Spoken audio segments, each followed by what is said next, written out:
Lenny speaks about the CMS Group of Companies, what we're talking about is Canadian Mat Systems and CMSI, which is Composite Manufacturer of Sustainable Infrastructure.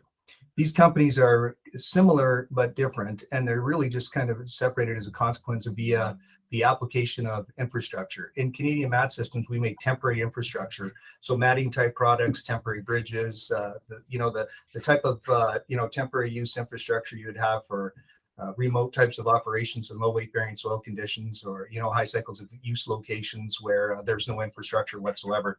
It's Canadian Mat Systems. The other company in CMSI, of course, is more permanent infrastructure, and this is the application of more advanced technologies in the way that we're manufacturing permanent infrastructure type of solutions.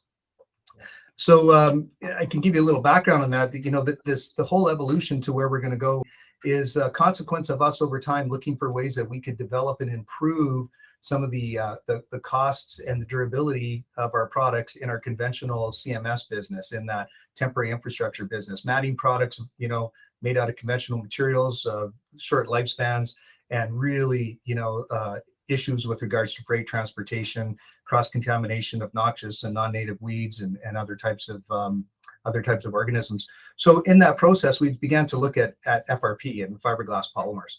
And one of the challenges that we had with that always was that delamination was a big issue. In conventional sandwich panel construction, delamination was a massive issue. And over the years, as we would research and look into this, we couldn't really find a solution. And this is where Jan Peters comes along.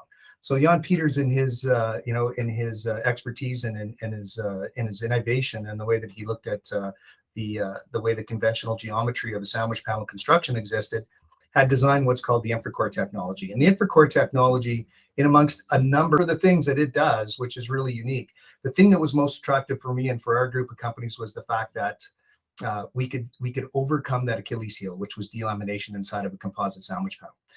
That's the experience and the brilliance that Jan Peters had achieved in the design of the geometry of the InfraCore technology.